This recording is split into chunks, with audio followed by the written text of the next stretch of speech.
Cordial saludo, mi nombre es Laura Jimena Nupaque Morales, pertenezco a la Facultad de Ciencias de la Salud de la Universidad Colegio Mayor de Cundinamarca y hago parte del semillero Eritrón. El tema que vamos a abordar en la siguiente presentación se titula Niveles elevados de factor 8 con eventos trombóticos. Los mecanismos de la trombosis que están relacionados con los niveles elevados de factor 8 pueden desencadenar 1. La hipercoagulabilidad. Entonces recordemos que el factor 8 juega un papel vital en la cascada de la coagulación. Este se puede activar de dos maneras. Una, cuando la trombina lo activa, entonces este funciona como un potenciador de la coagulación. Y dos, cuando en la vía intrínseca cumple el papel de cofactor. Este se une al factor 9 y juntos activan al factor 10 que da inicio a la vía común de la coagulación, cambiando la protrombina a trombina y la trombina cambiando el fibrinógeno a fibrina. Luego actúa el factor 13 que finalmente estabiliza las moléculas de fibrina. Por ende, si hay una sobreproducción del factor 8, se va a estar activando constantemente la cascada de la coagulación, haciendo más propenso a los pacientes a sufrir eventos trombóticos. También puede causar difusión endotelial. Hace poco, el endotelio que recurría a los vasos sanguíneos se consideraba una capa de células que solo desempeñaba la función de revestimiento. Sin embargo, las investigaciones de las últimas 2 décadas han demostrado que realiza muchas funciones, incluidas la regulación del tono arterial, la coagulación, la fibrinólisis y el crecimiento de los vasos sanguíneos. El factor 8 es sintetizado principalmente por las células endoteliales que recubren los vasos sanguíneos.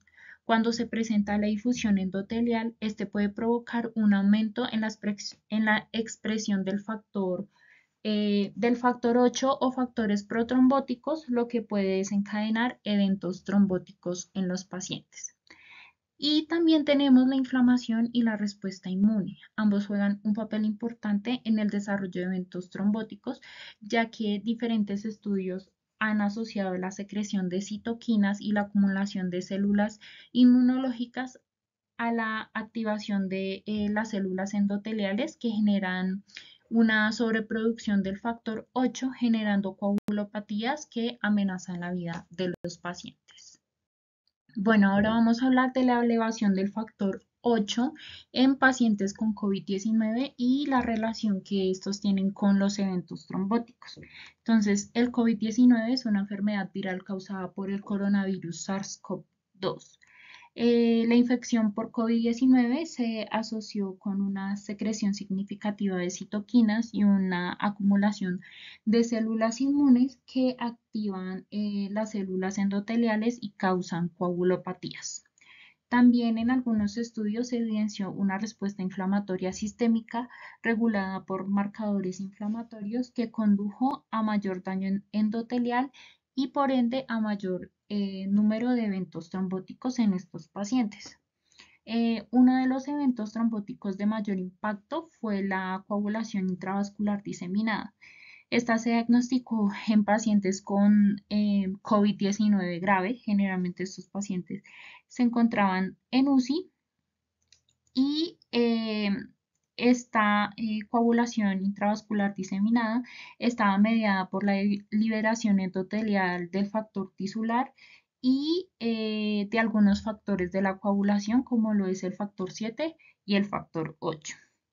Otros estudios arrojaron que muchos pacientes que tenían niveles elevados de dímero D y proteína C reactiva también presentaban interleuquina 6 y ferritina, lo que puede provocar la formación de coágulos y la interrupción del flujo sanguíneo, sea arterial o en las venas, en cualquier nivel del sistema circulatorio. Entonces, las afectaciones de insuficiencia circulatoria que más se presentaron en pacientes que se encontraban en cuidados intensivos por COVID fueron la trombosis venosa profunda que desencadenó embolias pulmonares, eventos cerebrovasculares y pues la anteriormente mencionada coagulación intravascular diseminada. Entonces, por tanto, se identificó que si se determinaban los niveles de dímero D al ingresar estos pacientes, antes de ingresar los pacientes a la UCI, se podía predecir si este paciente iba a tener algún evento trombótico y se podía manejar la mortalidad hospitalaria por COVID-19. Bueno, acá hablaremos del uso de los anticonceptivos orales y factores hormonales que aumentan la expresión del factor 8 y por ende aumentan el riesgo de sufrir eventos trombóticos. Entonces, los anticonceptivos orales son de los métodos anticonceptivos más usados a nivel mundial. Estas pastillas anticonceptivas se componen principalmente de progestágenos y de estrógenos. Eh, este se considera un método muy confiable a la hora de prevenir embarazos no deseados. Sin embargo, se pueden presentar efectos secundarios como lo es la trombosis venosa. Entonces, cabe aclarar que la trombosis venosa es un evento multifactorial, entonces requiere de otros factores de riesgo para que se lleve a cabo. Estos factores pueden ser la edad, obesidad, antecedentes de eventos trombóticos, tabaquismo y demás. También se evalúa la predisposición genética y algunas patologías adquiridas, como lo puede ser la deficiencia de proteína S, deficiencia de proteína C, mutaciones del factor 5 de Leiden, el síndrome antifosfolípido con anticuerpos circulantes también se incluye. Ahora vamos a hablar de las dos sustancias. Entonces, empezando por los estrógenos, este cumple un papel importante en el cuerpo, ya que tiene funciones en los procesos vasculares, tiene efectos procoagulantes, ya que incrementa factores de la coagulación como el factor 8, 10, 13, la protombina, el factor von Willebrand, etcétera, y pues disminuye los inhibidores de la coagulación, y esto es lo que se ha observado en diferentes estudios que se han realizado con mujeres que utilizan estos métodos anticonceptivos. Entonces, un hallazgo importante en estos pacientes es que el consumo de estas pastillas anticonceptivas puede llevarlas a presentar resistencia adquirida a la proteína C activa, que es sumamente importante ya que cumple funciones de inhibir la trombosis y la inflamación. Entonces, si se presenta esta disminución de o esta resistencia, se debe suspender inmediatamente el método anticonceptivo y administrar otro que se adapte pues a las necesidades de la paciente. Por otro lado, tenemos los progestágenos. Algunos estudios sugieren que los anticonceptivos orales que tengan una alteración en el contenido de progestágenos pueden aumentar el riesgo trombótico, es decir, que tengan más estrógenos que progestágenos. También algunos estudios han sugerido que métodos anticonceptivos que solamente contengan progestágenos pueden contrarrestar la resistencia a la proteína C activada. Entonces, es importante tener en cuenta esto. Y por último, algunos estudios realizados por la Organización Mundial de la Salud reportaron que los pacientes que utilizan este método, principalmente los que contienen desogestrel o gestodenol, tenían un riesgo de tromboembolismo venoso 2 veces mayor que las pacientes que tenían pastillas anticonceptivas con progestágenos de segunda generación, como lo es el levonorgestrel.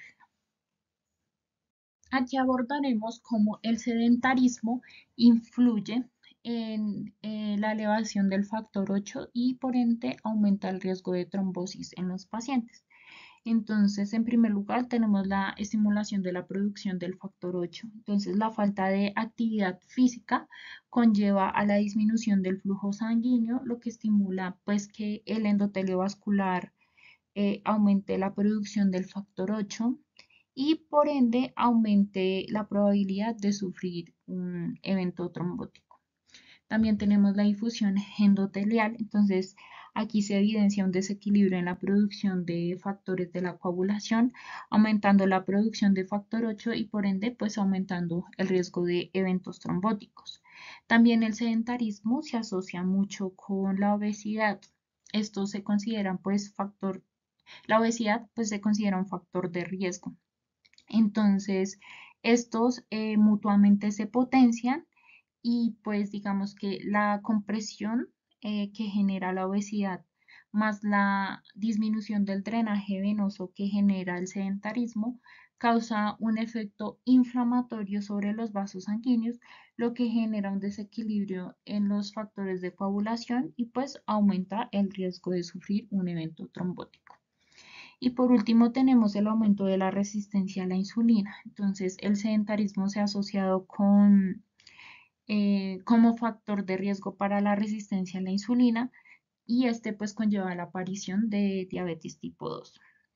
Esta resistencia a la insulina provoca cambios en la coagulación, aumentando los niveles de factor 8, pues contribuyendo a que el paciente entre en un estado de hipercoagulabilidad y tenga riesgo de trombosis. Por último, abordaremos el tema de cómo influyen los grupos sanguíneos para predisponer el aumento del factor 8 y así generar o desencadenar eventos trombóticos en los pacientes. Entonces, estos grupos sanguíneos se definen como antígenos codificados, que puede ser AB, AB o O, que son heredados según las leyes mendelianas. Entonces, en el cuadro podrán observar el grupo sanguíneo, el antígeno y el anticuerpo que cada persona contiene, pues de acuerdo a su grupo. En el plasma se pueden encontrar pues proteínas antigénicas del grupo sanguíneo y también podemos encontrar el factor von Willebrand que está muy ligado al factor 8.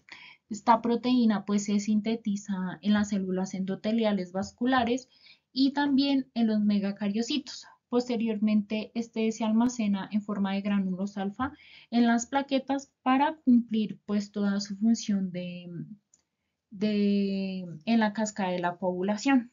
Entonces, algunas de las funciones de este factor son mediar la adhesión de las plaquetas, facilitar la agregación plaquetaria, unirse al factor protrombítico, que en este caso, pues el factor 8.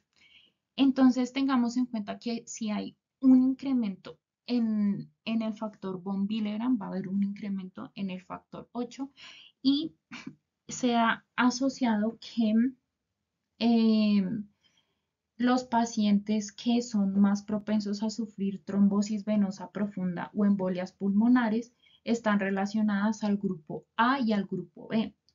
Estos tienen una probabilidad, un porcentaje del 51% eh, más de probabilidad de sufrir estos eventos que un grupo sanguíneo O. Entonces, esto no es algo determinante para el diagnóstico de una patología, sin embargo, pues se puede tener en cuenta y puede ser útil a la hora de generar un diagnóstico para que, digamos, se brinde la mejor atención al paciente. Gracias.